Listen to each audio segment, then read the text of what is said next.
আজকের এই সাংবাদিক বৈঠকে যারা উপস্থিত আছেন, আমার বাদিকে আছেন সেক্রেটারি ফুড রেবেল হেমেন্দ্র কুমার, ডান দিকে ডাইরেক্টর ফুড বিমল অধিকারী এবং এক্সট্রিম ডান দিকে যিনি আছেন এডিশনাল ডাইরেক্টর সাংবাদিক বন্ধুরা যারা উপস্থিত আছেন সবাইকে আমি আমার ব্যক্তিগত তরফ থেকে এবং আমার সরকারের তরফ থেকে অনেক অনেক শুভেচ্ছা জানাচ্ছি, নমস্কার জানাচ্ছি, অভিনন্দন জানাচ্ছি। আপনারা জানেন যে আমাদের সরকার গঠিত হওয়ার পর 2018 সাল থেকে বছরে দুবার রবি এবং খারিফ সিজনে এমএসপিতে কৃষকদের কাছ থেকে ধান ক্রয় করা হচ্ছে এবং এই 18 সাল থেকে গত মরশুম পর্যন্ত প্রতি বছর দুবার করে এই ধান আমরা লাগাতার ক্রয় করে আসছি। এখন পর্যন্ত টোটাল যে ধান আমরা ক্রয় করেছি রাজ্য সরকারের তরফ থেকে কৃষকদের কাছ থেকে সরাসরি 1,92,052 এমপি। সারা রাজ্যের 8টি জেলা, এই 8টি জেলা থেকে এখন পর্যন্ত 1,92,052 এমপি ধান আমরা ক্রয় করতে পেরেছি এবং টোটাল ফার্মার কৃষক তাতে উপকৃত হয়েছেন আমাদের 1,309 জন কৃষক। সারা রাজ্যে প্রত্যেকটি জেলা থেকে 1,03,009 জন কৃষক এখন পর্যন্ত তাতে উপকৃত হয়েছে। টোটাল যে অ্যামাউন্ট আমরা কৃষকদেরকে প্রদান করেছি, অর্থাৎ যে পরিমাণ ধান আমরা ক্রয় করেছি সেই অ্যামাউন্টই আমরা কৃষকদেরকে প্রদান করেছি, সেটা হচ্ছে এখন পর্যন্ত 372 কোটি টাকা। সারা রাজ্যে 1,309 জন কৃষককে 1,92,052 এমপি যে ধান আমরা ক্রয় করেছি তার এগেনস্টে প্রায় 372 কোটি টাকা এই রাজ্যে প্রদান করা হয়েছে। আমরা আনন্দের সঙ্গে আবারও জানাচ্ছি যে এবার আমাদের যে খারিফ সিজন, যেটা আমরা বলেছি যে বছরে দুবার আমরা রবি এবং খারিফ সিজনে ধান ক্রয় করি রাজ্য সরকারের তরফ থেকে কৃষকদের কাছ থেকে, এই মরশুমে আগামী 15ই জুন এই ধান ক্রয় করা শুরু হবে সারা রাজ্যে 31টা ব্লকে। আপনারা জানেন সাংবাদিক বন্ধুরা, আমাদের সারা রাজ্যে 58টা ব্লক রয়েছে এবং আমরা গতবার মহকুমা ভিত্তিক করেছিলাম। গতবার পর্যন্ত আমরা বলেছিলাম যে এবার থেকে কৃষকদের ট্রান্সপোর্টেশন কস্ট যেন আরো কম হয়, তার জন্য আমরা ব্লক ভিত্তিক করব। 58টা ব্লক আছে, তার মধ্যে আমরা 31টা ব্লকে এবার করছি, কারণ বাকি যে ব্লকগুলো সেগুলো আপনার উত্তর জেলা, ঊনকোটি জেলা, তাতে ধানের যে প্রোডাকশন সেটা হয় না এবার খারিফ সিজনে। আবার রবি সিজনে ওই জেলাগুলোতে বা ব্লকগুলোতে ধানের প্রোডাকশন হয়, তাই রবি সিজনে আমরা আবার ওই ব্লকগুলোকেও কভার করব।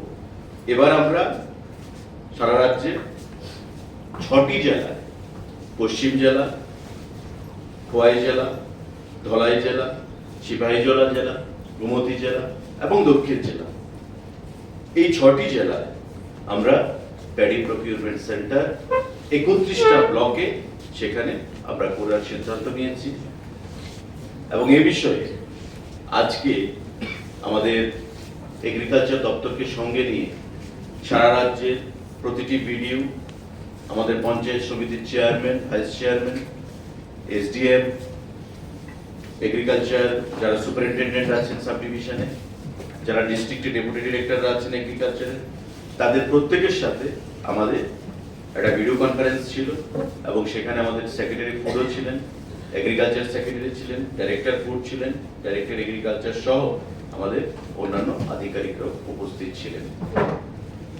আগামী 15 তারিখ থেকে সূচনা হবে আমাদের এই খারিফ মরশুমে যে প্যাডি প্রকিউরমেন্ট, এবং তার যে অনুষ্ঠানটা সেটা হবে জুলাইবাড়ি থেকে আমরা করব, দক্ষিণ জেলার জুলাইবাড়ি থেকে। মাননীয় কৃষিমন্ত্রী উপস্থিত থাকবেন রতনলাল নাথ, খাদ্যমন্ত্রী হিসাবে আমি উপস্থিত থাকব এবং সেখানকার মাননীয় মন্ত্রী জুলাইবাড়ির যিনি বিধায়ক শুক্লাচরণ নোয়াতিয়া সহ অন্যান্য আধিকারিকরা আমাদের খাদ্য দপ্তর এবং কৃষি দপ্তরে সেখানে উপস্থিত থাকবে।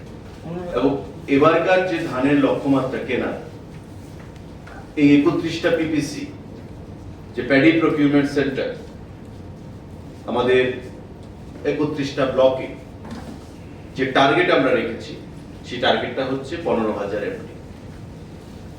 15,000 এমটি এটা কৃষি দপ্তর থেকে জেলার মহকুমা স্তরের বিভিন্ন আধিকারিকদের সাথে কথা বলে এই টার্গেটটা আমাদের খাদ্য দপ্তরকে দেওয়া হয়েছে। এই 15,000 এমটি ধান এবারকার মরশুমে আমরা ক্রয় করব। 15 তারিখ জুলাইবাড়িতে তার শুভ সূচনা হবে এবং আগামী জুলাই মাসে 15 তারিখের মধ্যে সারা রাজ্যের 6টি জেলাতে, আমাদের যে দুটো জেলা বাদ যাবে, ঊনকোটি এবং উত্তর জেলা, 6টি জেলাতে আমাদের 31টা সেন্টারে এই ধানগুলো ক্রয় করা হবে। আমি আপনাদের মাধ্যমে খাদ্য দপ্তরের তরফ থেকে, কৃষি দপ্তরের তরফ থেকে প্রতিটি কৃষক ভাইদের কাছে আহ্বান জানাবো যে আপনাদের অর্থনৈতিক বুনিয়াদকে শক্তিশালী করার লক্ষ্যেই রাজ্য সরকার গঠন হওয়ার পর আমাদের 2018 সাল থেকে এই প্যাডি প্রকিউরমেন্ট যে সিস্টেম সেটা চালু করেছে। আমাদের কেন্দ্রীয় সরকার থেকে রাজ্য সরকারকে বলা হয়েছে যে ইমিগ্রেশনে যে সিকিউরিটি পার্সোনালস থাকবে তারা বর্তমানে সিআইএসএফ প্রদান করবে না। আপনারা জানেন যে আমাদের আগরতলা এয়ারপোর্ট সিআইএসএফ এর কভারেজের আন্ডারে, তাই রাজ্য পুলিশকে সেটা প্রদান করতে অলরেডি হোম ডিপার্টমেন্ট থেকে 30 জনের নাম দিয়ে, প্লাস নিশ্চিন্দপুর যে রেলওয়ে স্টেশন তাতেও আমাদের সিকিউরিটি ইমিগ্রেশন থাকবে, 30 জনের উপর একটা আমাদের পুলিশ পার্সোনালের নাম দিয়ে কেন্দ্রীয় সরকারের কাছে পাঠানো হয়েছে। কিন্তু যেহেতু নির্বাচনী ডামাডোল ছিল, এমসিসি ছিল, নতুন সরকার, হোম মিনিস্টারও হবে, তো তারা সেটা অ্যাপ্রুভাল দেবে। অ্যাপ্রুভাল স্টিল অ্যাওয়েটেড, আমরা অপেক্ষা করছি এবং সেটা এলে যে 30 জনকে আমরা ইমিগ্রেশনে ডিপিউট করবো রাজ্য সরকার থেকে। এটা করার পর এই ইমিগ্রেশন ঘোষণা হবে মিনিস্ট্রি অফ এমএইচএ মানে হোম অ্যাফেয়ার্স থেকে। তারপর স্পাইস জেটের সঙ্গে আমি বলেছি যে ক্যাপ ফান্ড হিসেবে প্রায় 15 কোটি টাকা আমরা প্রতি বছর দেব। Already 3.76 lakh has been paid to SpiceJet authority এবং পরবর্তী সময়ে এই টাকা যে আমরা দিয়েছি, স্পাইস জেট নিয়েছে, SpiceJet will start the operation between Agartala and Chittagong. তো নতুন সরকার শপথ গ্রহণ করেছে, তারপর আমাদের এই কাজকে আমরা আশা করব যে আরো ত্বরান্বিত হবে। স্যার 3.76 lakh না crore? 3.76 crore. Sir, what would be the estimated cost of this project, that ready procurement that you are going to start? দিয়ে বললাম যে 372 কোটি টাকা রাজ্যের কৃষকদেরকে প্রদান করা হয়েছে এবং 1,92,052 এমপি ধান আমরা এখন পর্যন্ত ক্রয় করেছি এবং 1,03,09 জন কৃষক তাদের বেনিফিটেড হয়েছে। তো স্বাভাবিকভাবেই গ্রামীণ অর্থনীতিকে স্ফীত করার লক্ষ্যে, গ্রামীণ অর্থনীতিতে কৃষকদের অর্থনৈতিক বুনিয়াদকে শক্তিশালী করার লক্ষ্যে, কৃষকদের আয়কে দ্বিগুণ করার লক্ষ্যে আমাদের প্রধানমন্ত্রীর যেটা লক্ষ্য, টার্গেট, তাতে আমরা অনেকটাই এগিয়ে গেছি ত্রিপুরা ছোট্ট রাজ্য হিসাবে। আগামী দিনে আমরা আগেও বলেছি যে আমাদের সরকার যতদিন থাকবে ততদিন বছরে দুবার রবি এবং খারিফ সিজনে আমাদের এই প্যাডি প্রকিউরমেন্ট সিস্টেম আমাদের জারি থাকবে। আমি কৃষক সমাজকে, যারা প্যাডি কাল্টিভেশনের সঙ্গে যুক্ত, প্রোডাকশনের সঙ্গে যুক্ত, তাদের কাছে আহ্বান জানাবো, আপনারা সরকারের এই যে প্রচেষ্টা তাকে শক্তিশালী করুন, আরো মসৃণ করুন, যাতে আমরাও উৎসাহিত হই এবং আরো বেশি টার্গেট নিয়ে আগামী মরশুমে যেন আমরা লক্ষ্যমাত্রা স্থির করতে পারি। সেই জিনিসটা আপনাদের সকলের কাছ থেকে আমি সহযোগিতা চাইছি। পাশাপাশি আমাদের এখানে সেক্রেটারি ফুড আছেন, ডাইরেক্টর সাহেব আছেন, আমাদের প্যাডি প্রতিটা ব্লকে যে আমরা প্রকিউর করব, যেটা আমি আগে বলেছি যে আমরা সাবডিভিশন ভিত্তিক করতাম, এতে করে কৃষকরা তার বাড়ি থেকে ধানের বস্তা নিয়ে যে আসবে, একটা ভালো টাকা তার ট্রান্সপোর্টেশন কস্ট, পরিবহন খরচা তাকে দিতে হতো। কিন্তু এবার আমরা সিদ্ধান্ত গ্রহণ করেছি, মাননীয় মুখ্যমন্ত্রীও বলেছেন যে প্রতিটা ব্লকে আরো কি করা যায় কিনা। যাতে প্রতিটা ব্লকে কৃষকরা বাড়ির কাছাকাছি এলাকাতে গিয়ে ধানটা বিক্রি করতে পারে, ট্রান্সপোর্টেশন কস্টটা যেন কম লাগে।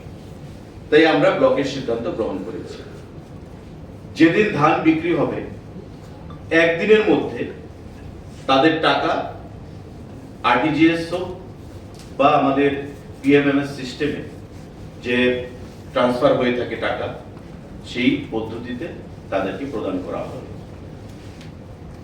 আগে আমরা দেখেছি 2 দিন 4 দিন 5 দিন সময় লাগতো, এবারকার সিস্টেমে একদিনের মধ্যেই এই ডিজিটাল সিস্টেমে আমাদের সেই টাকা কৃষকদেরকে প্রদান করা হবে। সুতরাং টাকা পাওয়ার 2, 4, 5 দিনের যে ডিলে হতো, সেই ডিলেটাও এখন আর হওয়ার সম্ভাবনা নেই, যেটা আমাদের দপ্তর ভিত্তিক সেটা সিদ্ধান্ত গ্রহণ করা হয়েছে। তো স্বাভাবিকভাবেই তাদের উৎসাহ যেন আরো বৃদ্ধি পায় দপ্তরের তরফ থেকে, সেই জিনিসটাই আমরা আশা রাখবো এবং ভারী মাত্রায় যেন কৃষকরা আগামী দিনে এই 15 তারিখ যে আমাদের প্যাডি প্রকিউরমেন্ট সিস্টেম আমরা চালু করতে চলেছি, যাতে কৃষিমন্ত্রী উপস্থিত থাকবেন, আরেকজন কোঅপারেটিভ মিনিস্টার আমাদের শুক্লাচরণ নোয়াতিয়া সাহেব উপস্থিত থাকবেন, সেটাকে সাফল্যমণ্ডিত করার জন্য আমি আহ্বান জানাচ্ছি। আমি সাংবাদিক বন্ধুদেরকে